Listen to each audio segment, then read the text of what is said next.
Hello students, welcome to commerce Adda 24/7। My name is Harsh, I am your business studies mentor. और बच्चों, आज हम लोग बात करने वाले हैं बिजनेस के वातावरण के बारे में। क्या कह रहा हूं मैं?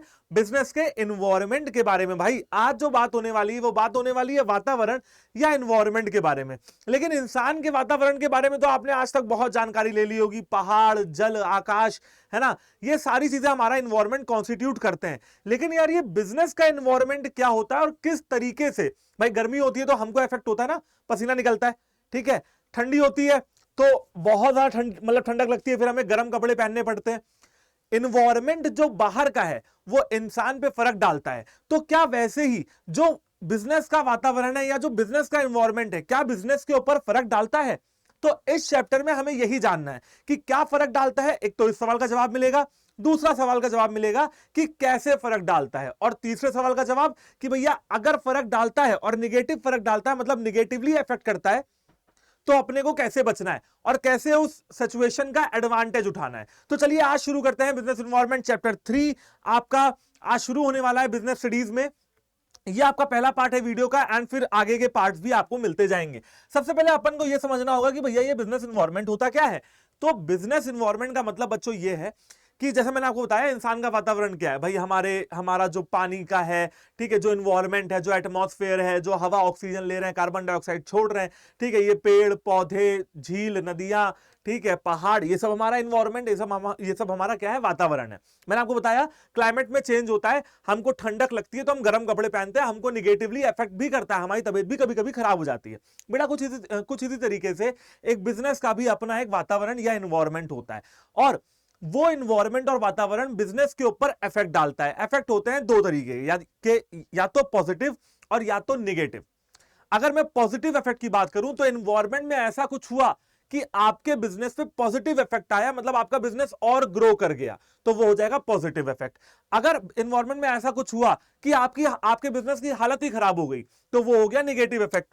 चलिए, तो एक बार रीड भी कर लेते हैं। Business environment means the sum total of all those factors which influence the business. बेटा, बिजनेस इन्वायरमेंट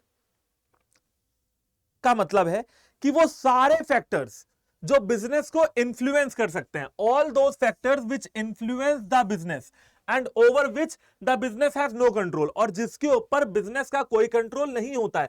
अब आप मुझे बताओ, क्या आप अगर बहुत तेज ठंडक पड़ रही हो या बर्फबारी हो रही हो या बारिश हो रही हो, क्या आपके हाथ में है उसको कंट्रोल करना? नहीं है। तो बेटा, उसी तरीके से बिजनेस के हाथ में अपने बिजनेस इन्वायरमेंट को कंट्रोल करना नहीं होता है। वो कंट्रोल नहीं कर सकते, सिर्फ बच सकते हैं। हम लोग बाहर बारिश हो रही है तो बारिश को कंट्रोल नहीं कर सकते हैं, बारिश से बच सकते हैं। अगर बर्फबारी हो रही है तो बर्फबारी को कंट्रोल नहीं कर सकते हैं, बर्फबारी से अपने आप को बचा सकते हैं, उससे बच सकते हैं।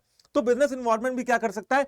उस बाहर के वातावरण से जो बार बार बदल रहा है, जो चेंजिंग है, उससे हम लोग बच सकते हैं। It has both threats and opportunities for the business. अच्छा, एक बात और बेटा, बहुत तेज बारिश हो रही हो, ध्यान से सुनना, बहुत तेज अगर बारिश हो रही हो तो हमारे लिए तो नुकसानदायक बात है कि यार बारिश हो रही है, भीग जाएंगे, ठीक है। हम निकले काम काज करने के लिए, स्कूल जाने के लिए या किसी भी और काम के लिए निकले, बारिश हो रही तो भीग जाएंगे। लेकिन वो इंसान जो सड़क पे खड़े होकर छाता बेच रहा है, अम्ब्रेला बेच रहा है, बेटा उसका फायदा है। बारिश जितनी ज्यादा तेज होगी, जितनी लंबी चलेगी, उसका उतना ही फायदा होगा, क्योंकि वो अम्ब्रेला बेच रहा है। तो बिजनेस इन्वायरमेंट में भी अगर कोई चेंज आता है तो दोनों मौके लाता है भैया, अपॉर्चुनिटी भी लाता है और थ्रेट भी लाता है। अपॉर्चुनिटी का मतलब क्या है? अपॉर्चुनिटी का मतलब है कि कुछ मौके, और थ्रेट मतलब खतरे। अब जब इन्वायरमेंट में कुछ बदलाव होता है ना, तो आपके पास अपॉर्चुनिटीज भी होती हैं और कुछ खतरे भी आपके साथ इन्वायरमेंट के साथ आते हैं आपके पास। अब आपको देखना है कि आप मौकों को पकड़े और खतरों से बचें, अपने आप को बचाएं। यह होता है proper business environment. Those factors affect the function of the company and how a company works. बेटा, किस तरीके से एक कंपनी काम करती है उस पर फर्क डालता है। दूसरी चीज, कंपनी का फंक्शन कैसे होता है, फंक्शन ऑफ द कंपनी का फंक्शन बिगड़ता है, इफेक्ट होता है कंपनी के फंक्शन के ऊपर, और कंपनी काम कैसे करती है डायरेक्टली और इनडायरेक्टली, इसके ऊपर भी इफेक्ट होता है। इन सारे फैक्टर्स का सम इन्फ्लुएंस द कंपनीज और business organisation environmental and situation. कहा जा रहा है कि सम ऑफ दीज फैक्टर्स, इन सारे फैक्टर्स को अगर जोड़ लिया जाए, इन सारे फैक्टर्स को अगर हम जोड़ लें तो ये सारे फैक्टर्स मिलकर क्या करते हैं? इन्फ्लुएंस द कंपनीज और business organisation environment and situation. Influence करते हैं कंपनी और बिजनेस ऑर्गेनाइजेशन के इन्वायरमेंट को और सिचुएशन को। आप एक एग्जांपल देता हूं मैं, सिंपल सी बात है भैया, देखो इन्वायरमेंट में चेंज होगा तो बिजनेस पे फर्क पड़ेगा, पॉजिटिव भी नेगेटिव भी। अपॉर्चुनिटी भी देगा तो थ्रेट भी देगा। अब आपको देखना है कि अपॉर्चुनिटी को ग्रैब करना है, थ्रेट से अपने आप को बचाना है, और आपका कोई कंट्रोल नहीं है। यही 4-5 फीचर्स हैं। आप सिर्फ और सिर्फ क्या कर सकते हो, अपने आप को प्रोटेक्ट कर सकते हो, उससे बच सकते हो। ठीक है, तो अब देखते हैं भैया क्या कुछ फीचर्स हैं बिजनेस इन्वायरमेंट के। सबसे पहला फीचर जो बिजनेस इन्वायरमेंट का आपको नजर आएगा वो आएगा डायनामिक। भैया बिजनेस इन्वायरमेंट, अभी मैं इसको एक पॉइंट में बता रहा हूं, फिर आपको डिटेल में भी समझाऊंगा। बिजनेस इन्वायरमेंट का सबसे पहला फीचर है डायनेमिक नेचर, कि भैया बिजनेस इन्वायरमेंट क्या है, डायनेमिक नेचर का है। डायनेमिक मतलब वो होता है बेटा जो हमेशा बदलता रहे। क्या होता रहे? जो हमेशा बदलता रहे।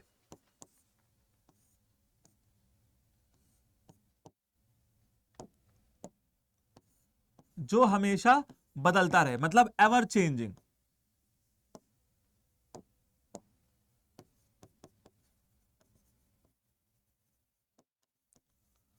जो हमेशा बदलता रहे मतलब ever changing, that is dynamic in nature. अब बिजनेस इन्वायरमेंट हमेशा बदलता रहेगा, बिजनेस इन्वायरमेंट कभी भी एक जगह टिकेगा नहीं, रुकेगा नहीं।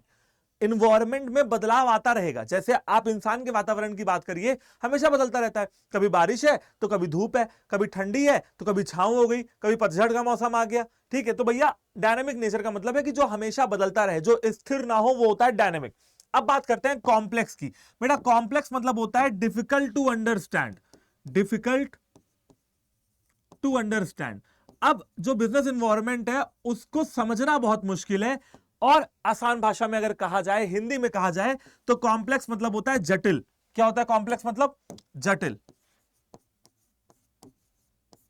ठीक है, जिसको समझना थोड़ा मुश्किल हो। फिर आता है अनसर्टेन। अनसर्टेन बेटा वो चीज होती है जिसके बारे में हमको नॉलेज ना हो कि कब क्या होने वाला है।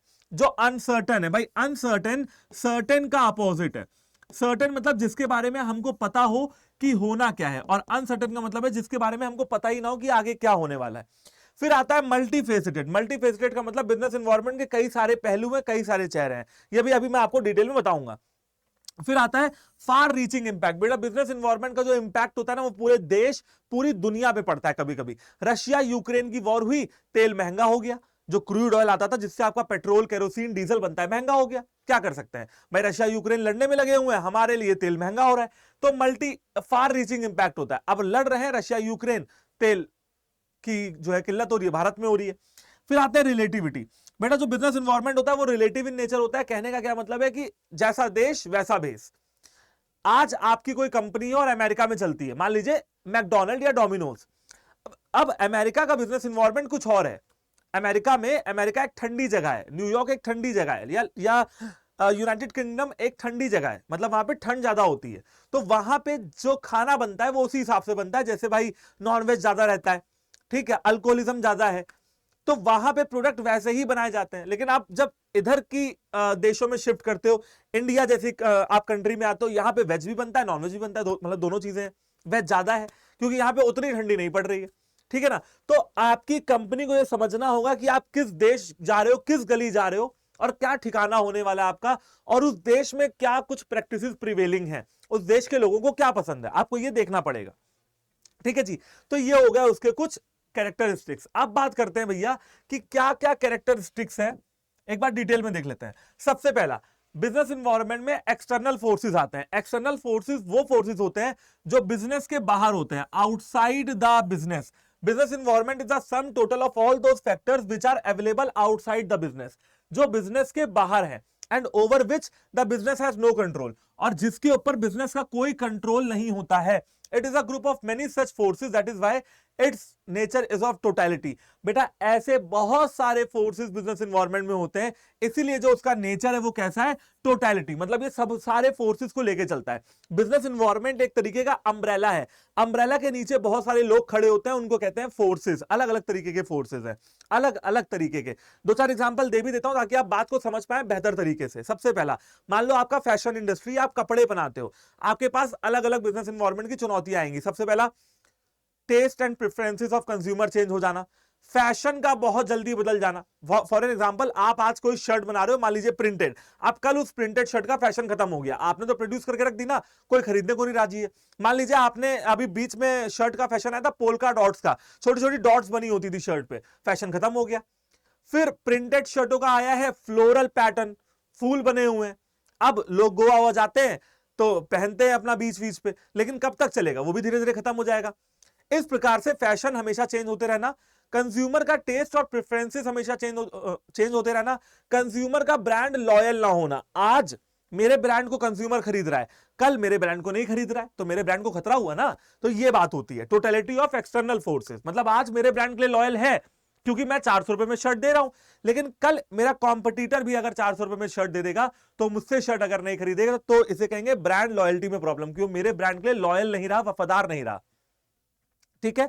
अच्छा, ब्रांड लॉयल्टी कहां देखने को मिलती है? एप्पल में देखने को मिलती है। बेटा जिसको एप्पल का आईफोन का चस्का लग गया ना, वो महंगे से महंगा आईफोन भी खरीदेगा। ठीक, वो एप्पल के लिए क्या है, वो लॉयल है, वफादार है एप्पल कंपनी के लिए, इंतजार कर रहा है अगला बंदा कि कब नया आईफोन लॉन्च होगा। ये ब्रांड लॉयल्टी नहीं तो और क्या है। चलो भाई, अब बात करते हैं स्पेसिफिक एंड जनरल फोर्सेस। बेटा दो तरीके के फोर्स होते हैं।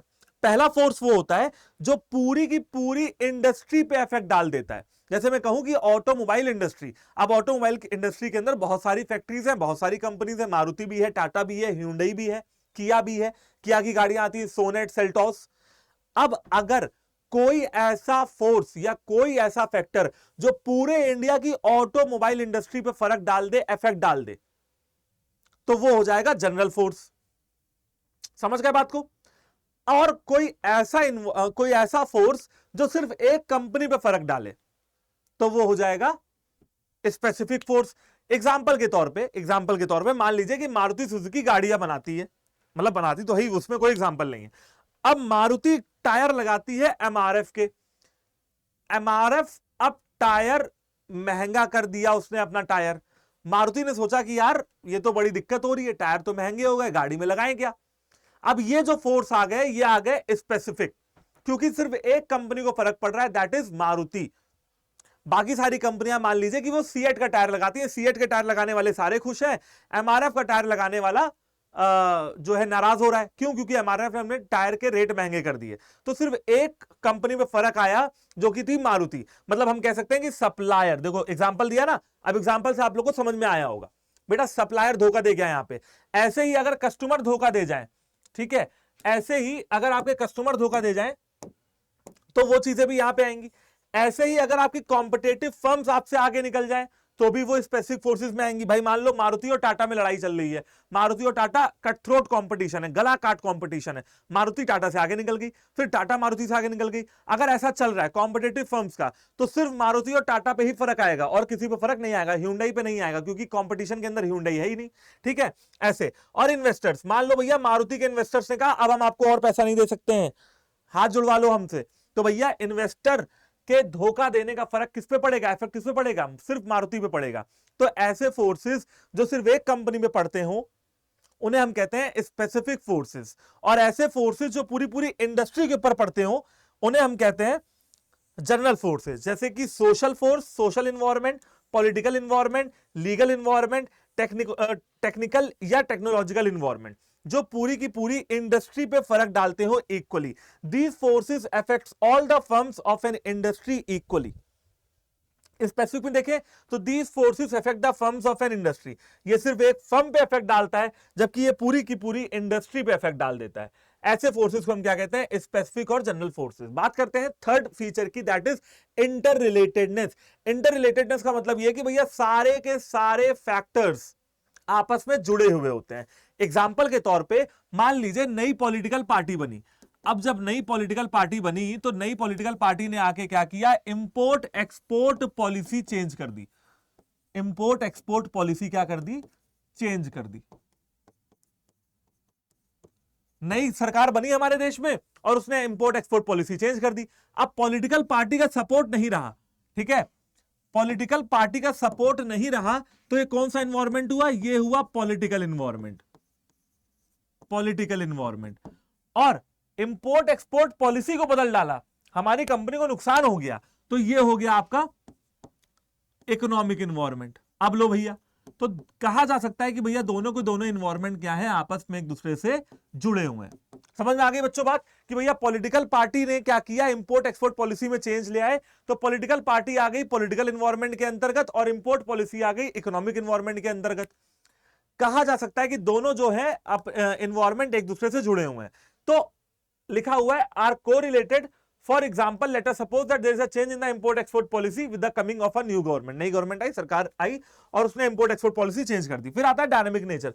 डायनेमिक नेचर का बच्चों यहां पे ये मतलब है कि जो हमारा बिजनेस इन्वायरमेंट है वो हमेशा बदलता रहता है, कभी एक जगह रुकता नहीं है, हमेशा बदलता रहेगा। अब आपको भी अपनी कंपनी को, अपने बिजनेस को अपडेट करना पड़ेगा, हमेशा बदलते रहना पड़ेगा, समय के हिसाब से चलना पड़ेगा। आप एक जगह ठहर गए तो आप पीछे छूट जाएंगे, ठीक है, क्योंकि बिजनेस इन्वायरमेंट आपसे आगे निकल जाएगा। As is clear that environment is a mixture of many factors and changes in some or the other factors continue to take place. भैया जो चेंजेस हैं कंटिन्यू टू टेक प्लेस, ये हमेशा होते रहेंगे।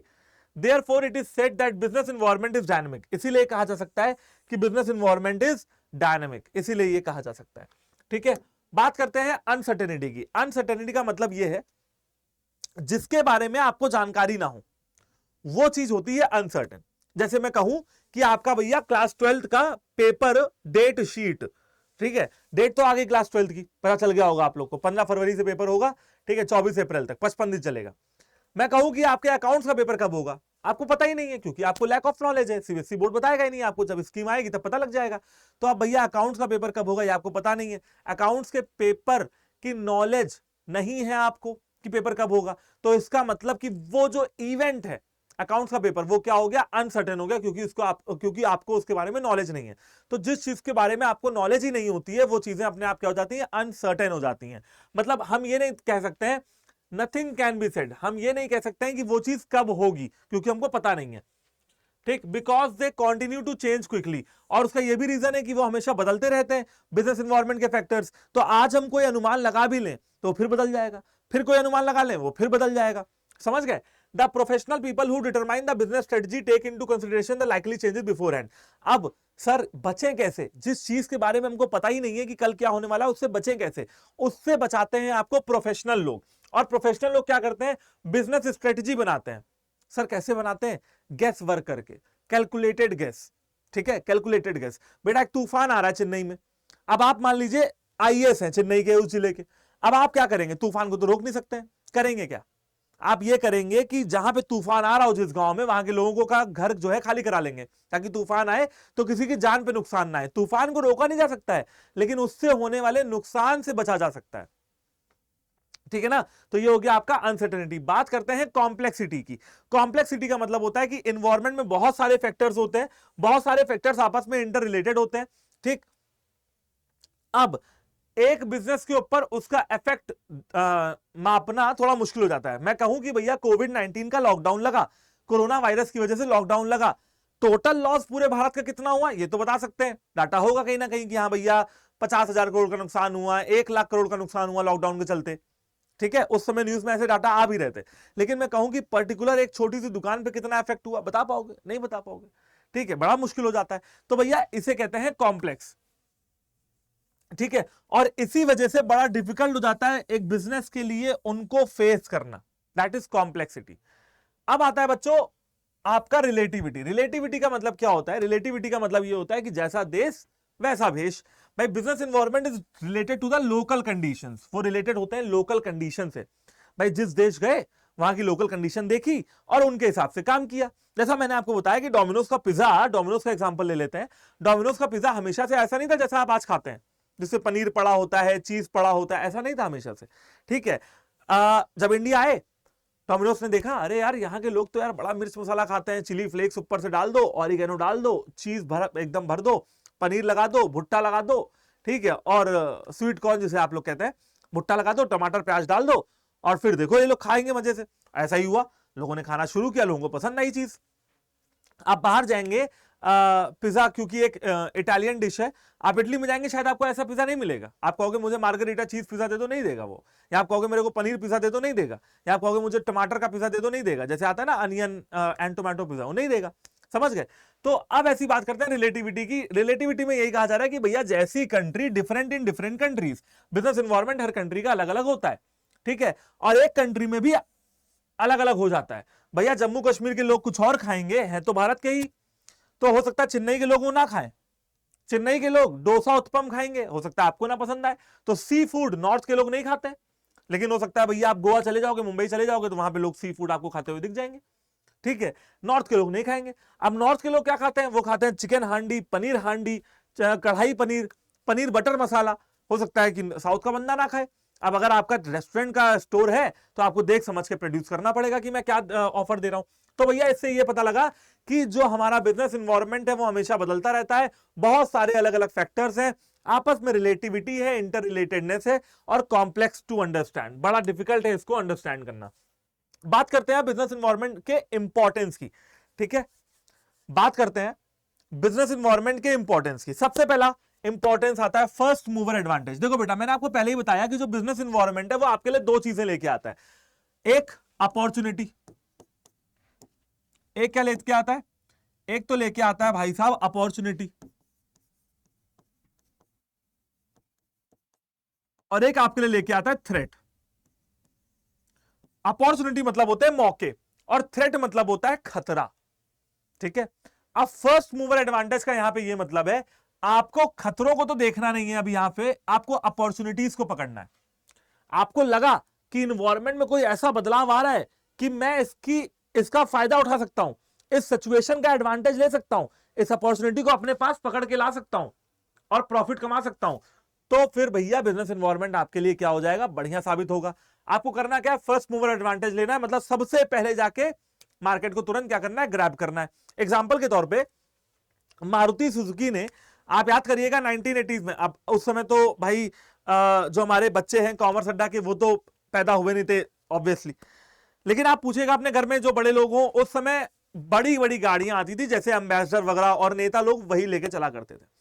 तो मारुति सुजुकी ने सोचा, मारुति अलग इंडिया की कंपनी थी, सुजुकी जापान की कंपनी थी, दोनों ने हाथ मिलाया, जॉइंट वेंचर किया। अब सोचा यार क्या गाड़ी बनाए, क्या गाड़ी बनाए, यहाँ के लोगों के पास पैसा तो है नहीं, ठीक है, बड़ी गाड़ी अफोर्ड नहीं कर सकते हैं, मतलब ज्यादातर जनता, तो कोई ऐसी गाड़ी बनाते हैं जो छोटी हो, जिसका माइलेज अच्छा हो, जो लो मेंटेनेंस हो, बढ़िया चले, एसी लगा देते हैं, एक रेडियो लगा देते हैं, बजेगी भी, अपना गाड़ी आदमी खरीद लेगा। तो भैया उसी के चलते दो तीन गाड़ियां लॉन्च की गई, मारुति 800, ऑल्टो, वैगनआर, वैगनआर के बाद फिर और लग्जरियस गाड़ी में आप चले जाओगे तो स्विफ्ट डिजायर। इससे क्या हुआ, Maruti Suzuki small car segment का क्या बन गया, लीडर बन गया। क्या बन गया, लीडर बन गया मारुति सुजुकी। अब मारुति सुजुकी से अच्छी स्मॉल गाड़ियां कोई नहीं बनाता था उस समय पे, ठीक है। तो ये वाली बात आती है, Maruti Suzuki India became the leader of the small car segment, क्योंकि इन्होंने पहली बार अपॉर्चुनिटी को ग्रैब कर लिया। इनको पता चल गया कि लो मेंटेनेंस हाई माइलेज की गाड़ी का जरूरत है, जो स्मॉल फैमिली कार्स होंगी, जिनमें पूरी फैमिली आराम से बैठ के चल सके, क्योंकि भैया इंडिया में पेट्रोलियम के रेट भी बढ़ रहे थे। तो गाड़ी सस्ती रखो, बढ़िया रखो, मजबूत रखो, और बाकी की कहानी आपको पता ही है। आपको आज भी सड़कों पे मारुति 800, जो आपको डिब्बी जैसी गाड़ी, लोग कहते हैं भैया डिब्बिया लेके चल रहे हो, आपको ऑल्टो दिख जाएगी, एंड आपको वैगनआर ओला उबर में आज भी दिख जाएंगी, और लोगों के घरों में भी दिख जाएंगी, ठीक है। ऐसी कोई बात नहीं कि ओला उबर में ही चल रही है, मतलब वो भैया मारुति सुजुकी क्या हो गया, लीडर हो गया। फर्स्ट मूवर एडवांटेज के बारे में समझते हैं कि बिजनेस इन्वायरमेंट आपको प्रोवाइड करता है बहुत सारी अपॉर्चुनिटीज, ठीक। अब अपॉर्चुनिटीज का मतलब ये कि एक्सटर्नल चेंज हुए, लेकिन कौन से, पॉजिटिव वाले, नेगेटिव नहीं, पॉजिटिव। अगर नेगेटिव होगा तो वो क्या हो जाएगा, खतरा हो जाएगा। पॉजिटिव एक्सटर्नल चेंज हुआ, और आपने उन ट्रेंड्स को समझा, पकड़ा, और आपका बिजनेस इन्वायरमेंट क्या हो गया, बिजनेस इंटरप्राइज क्या हो गया, आपका इंप्रूव हो गया, क्योंकि आपने इन्वायरमेंट को समझ लिया था और पहला एक्शन ले लिया। एग्जांपल के तौर पे ओला ने, अब आप कहोगे सर ओला जो है ये तो इंडिया की कैब कंपनी है, ओला ने बड़ा अच्छा काम किया, लेकिन बेटा आपको बताता हूं, ओला ने कॉपी किया था उबर का। उबर एक इंटरनेशनल कैब कंपनी थी, उबर का आइडिया कॉपी किया ओला ने, एंड इंडिया में बाकी कहानी आप जानते हैं, ओला कितनी धड़ल्ले से चल रही है। तो क्या मैं ओला को नहीं यूज करता हूं, मैं बिल्कुल करता हूं, लेकिन ओला ने समझदारी ये दिखाई कि इंडिया में सबसे पहले कैब कंपनी जो इंडिया की थी वो ओला ने लॉन्च कर दी। कोई और होता तो कोई और राजा होता इस समय, ठीक। नायका आप जानते हो फैशन ब्रांड है, जोमेटो आप जानते हो खाने की डिलीवरी, स्विगी ने जोमेटो की कॉपी की थी, जोमेटो इकलौता ऐसा ब्रांड था जो ऑनलाइन खाना डिलीवर करता था। फिर कोको कोला, आप जानते हो बेवरेजेस की बात की जाए तो कोको कोला इंडिया में बहुत पी जाती है, ठीक है, तो ग्लोबल ब्रांड है कोको कोला। केलॉग्स आप जानते हो, बहुत सारी चीजें आती है केलॉग्स की। एंड अमेजन आप जानते हो, फ्लिपकार्ट इंडियन है, कॉपी की अमेजन की, अमेजन पूरे दुनिया में था। तो भैया चाहे ग्लोबल लेवल पे बात की जाए चाहे लोकल लेवल पे बात की जाए, ये कुछ एग्जांपल हैं फर्स्ट मूवर एडवांटेज के। और भी बहुत सारे एग्जांपल हैं, जैसे रैपिडो, रैपिडो ने सोचा यार गाड़ी में तो सब घुमा रहे हैं, मैं बाइक से घुमाऊंगा, समझ गए। आते हैं अर्ली वार्निंग सिग्नल। बेटा अर्ली वार्निंग सिग्नल का मतलब तो आप समझ ही गए होंगे, खतरे की घंटी। बिजनेस एनवायरनमेंट से खतरे की घंटी भी बजती है, समझ जाओ तो समझ जाओ, नहीं तो क्या हो जाएगा, ऐसे बिखर जाओगे, आपका बिजनेस क्या होगा, ऐसे बिखर जाएगा। ठीक, आपको क्या करना होगा, आपको क्या करना होगा, अगर आप किसी बिजनेस के मालिक हैं तो आपको क्या करना होगा, आपको एक प्रॉपर एनवायरनमेंट की अंडरस्टैंडिंग और अवेयरनेस अपने पास रखनी पड़ेगी। आपको एनवायरनमेंट को समझना होगा कि जिस बिजनेस में मैं हूं एक्चुअली में वो बिजनेस कैसा है, उसका मार्केट कैसा है, उसके कॉम्पिटिटर्स कैसे हैं, उसके सप्लायर कैसे हैं, मैं कहां पे अच्छा कर रहा हूं, मेरी क्या कमजोरियां हैं बिजनेस करते समय, समझ रहे हो ना। तो बिजनेस एनवायरनमेंट को समझना होगा ताकि आप क्या कर सके, ताकि आप थ्रेट्स को यानी कि खतरों को समय पे भांप सकें और उसी के हिसाब से अपना काम कर सकें। ये खतरे ही वार्निंग सिग्नल की तरह काम करते हैं, खतरे की घंटी की तरह काम करते हैं। बात करते हैं भैया, हाँ अब बताइए, अब बताना है आपको कि ये किस चीज का डायग्राम है। ये बड़ा सिंपल सा डायग्राम है भैया, जो आपका बिजनेस एनवायरनमेंट होता है ना, वो आपको मौके देता है कि बिजनेस एनवायरनमेंट को समझो और रिसोर्सेज को ग्रैब करना शुरू करो, क्योंकि रिसोर्सेज किसी के हाथ में आते नहीं है, ठीक है। अब चलिए बात करते हैं help in tapping useful resources. अगर आपने बिजनेस एनवायरनमेंट को समझ लिया तो आप क्या कर लोगे, रिसोर्सेज को इकट्ठा कर लोगे। जैसे बेटा कोविड-19 का लॉकडाउन आया, अब जो मास्क और सैनिटाइजर बनाने वाली कंपनी थी वो समझ गई कि आगे चल के WHO ने बोल दिया है कि मास्क और सैनिटाइजर 2 गज की दूरी, मास्क है जरूरी और सैनिटाइजर से हाथ धुलते रहें। WHO ने बोल दिया है, भारत सरकार ने तो बहुत बाद में बोला कि लॉकडाउन लग गया है, WHO ने पहले ही बोल दिया था। अब अगर आप समझ गए होंगे, अगर आपकी कंपनी मास्क और सैनिटाइजर बनाती होगी तो आपने रातों रात रिसोर्सेज को लाए होंगे एंड प्रोडक्शन अपना बढ़ा दिया होगा, उससे क्या होगा, आपको फायदा मिला होगा, ठीक है, जो भी कंपनियां मास्क और सैनिटाइजर बनाती थी। तो business environment depend upon the environment as a source of input. भैया आपको इनपुट या रिसोर्सेज की बहुत जरूरत है, जैसे कि रॉ मटेरियल, ठीक है, जैसे पानी, लेबर, मशीन, फाइनेंस, मतलब पैसा, ये सारी चीजें आपको चाहिए। अब एक मैनेजर को अपनी पॉलिसीज ऐसे बनानी चाहिए, ठीक है, कि वो अपने रिसोर्सेज को लेके आए और ऐसी चीज बनाए जिससे कि सारे उनके कंज्यूमर्स क्या हो जाए, उनके कंज्यूमर्स सेटिस्फाइड फील करें। ठीक, अब यहां पे आते हैं, एग्जांपल दिया मैंने आपको कोविड-19 का लॉकडाउन। अब कोविड-19 का लॉकडाउन आया तो क्या हुआ, help in coping with rapid changes. कोविड-19 का लॉकडाउन आया तो लोगों का हेल्थ के प्रति जागरूकता बढ़ा, लोग हेल्दी खाने की बात करने लगे, हेल्दी चीजों की बात करने लगे, ठीक है, एंड अवेयरनेस बढ़ी लोगों के अंदर हेल्थ को लेके। वहां पे बात ये हो रही कि भैया आपके बिजनेस के पास अभी भी मौका था, आप होते हुए चेंजेस, मतलब बहती गंगा में हाथ धुल सकते थे। आप जो रैपिड चेंज हो रहा था मार्केट में, आप उसको पकड़ लेते, ठीक। उसके लिए आपको क्या करना पड़ेगा, उसके लिए भी आपको बिजनेस एनवायरनमेंट की समझ होनी चाहिए। अब business environment should be monitored regularly by the organisation in order to remain updated. अगर आपको अपने आप को अपडेटेड रखना है तो आपने को बिजनेस एनवायरनमेंट को मेजर करना पड़ेगा, आपको बिजनेस एनवायरनमेंट को समझना पड़ेगा, ठीक है। बिजनेस एनवायरनमेंट आपके कंपनी को या ऑर्गेनाइजेशन को रेडी करता है कि आप डील कर पाए सारे चेंजेस के साथ, ठीक। और जो आपको फैसले लेने हैं, वो जो फैसले हैं, decision making should be faster and procedural delay should be eliminated. देखो क्या बात हो रही है, बिजनेस एनवायरनमेंट कभी भी रातों रात बदलता है। अब आप लग गए पूरा प्रोसीजर समझाने में, ठीक है, कंपनी में प्रोसीजर फॉलो कर रहे हो तो टाइम निकल जाएगा भाई हाथ से। आपको तुरंत फैसला लेना पड़ेगा, your decision making should be fast and procedural delay, जो आप प्रोसीजर में जो आप प्रोटोकॉल में टाइम लगा देते हो ना, वो एलिमिनेट हो जाना चाहिए कि मैं उससे अभी बात करूंगा फिर वो उसको मेल करेगा, खत्म करो बात भाई, तुरंत फैसला लो क्या करना है। 5वां पॉइंट क्या निकल के आता है, गुडविल। बेटा बिजनेस जितना इंपॉर्टेंट है, पैसा जितना इंपॉर्टेंट है, उतना ही बिजनेस की इमेज भी इंपॉर्टेंट है। तो अगर आप बिजनेस एनवायरनमेंट को समझते रहते हैं, आपकी कॉर्पोरेट इमेज या रेप्यूटेशन या गुडविल इंप्रूव होती रहती है। बिजनेस एनवायरनमेंट को समझेंगे, अपने आप को अपडेट करेंगे, मार्केट में खिल के आएंगे, निखर के आएंगे, तो आपकी गुडविल भी बनेगी, बड़ी सिंपल सी बात है। And understanding of the business environment help managers to make realistic plan. अगर आपको बिजनेस एनवायरनमेंट की समझ होगी तो आप अच्छे से प्लानिंग कर पाओगे और पॉलिसीज बना पाओगे। करेक्ट बात है, बिल्कुल। इससे क्या होगा, आप अपने गोल्स को अचीव कर पाओगे। देखो, सबसे पहले आपने बिजनेस एनवायरनमेंट को समझा, आपने रियलिस्टिक प्लान बनाए, पॉलिसीज बनाई, उसके बाद आपने क्या किया, अपने गोल्स को अचीव कर लिया। अब गोल्स को अचीव करने के बाद आप क्या कर पाओगे, गोल्स को अचीव करने के बाद आप रेप्यूटेशन अपनी बढ़ा पाओगे, क्योंकि आप बार बार गोल्स को अचीव करोगे, आपकी रेप्यूटेशन क्या होगी जी, बढ़ेगी। बात करते हैं, ये देखिए, ठीक है, बात करते हैं learning and improving performance. Business environment ही आपको मौका देता है कि आप हर रोज बेहतर बने, हर रोज बेहतर बने। आप बिजनेस एनवायरनमेंट को समझेंगे, रैपिड चेंजेस को पकड़ेंगे, तभी तो कुछ हो पाएगा ना। बेटा सीयूईटी का पेपर का एग्जांपल ले लेते हैं। सीयूईटी का पेपर पहले नहीं था, पहले मेरिट बेसिस पे सिलेक्शन होता था। अब सीयूईटी का पेपर आ गया, बच्चा अपने आप को अपडेट करेगा, बच्चा अपने आप को एमसीक्यू के लिए तैयार करेगा। कहने का मतलब यह है कि बिजनेस एनवायरनमेंट आपको मौका देता है हर रोज कुछ ना कुछ इंप्रूव करने का, हर रोज कुछ ना कुछ सीखने का, क्योंकि टेक्नोलॉजी में रैपिड चेंज हो रहा है, क्योंकि ग्लोबल कॉम्पिटिटर्स बढ़ रहे हैं, क्योंकि कस्टमर्स बहुत ज्यादा डिमांडिंग हो रहे हैं, क्योंकि कस्टमर्स की ब्रांड लॉयल्टी बहुत ज्यादा कम है। ठीक है, इसी वजह से आपको बिजनेस एनवायरनमेंट को समझना पड़ेगा, उसको कंटिन्यूअसली मॉनिटर करना पड़ेगा एंड सिचुएशन के हिसाब से अडॉप्ट करना पड़ेगा। जैसे कि इंडिगो एक एयरलाइन वाली कंपनी है, जानते हो आपने, कभी कभी बैठे भी होंगे, एरोप्लेन वाली कंपनी है इंडिगो। इंडिगो एक एयरलाइंस का नाम है।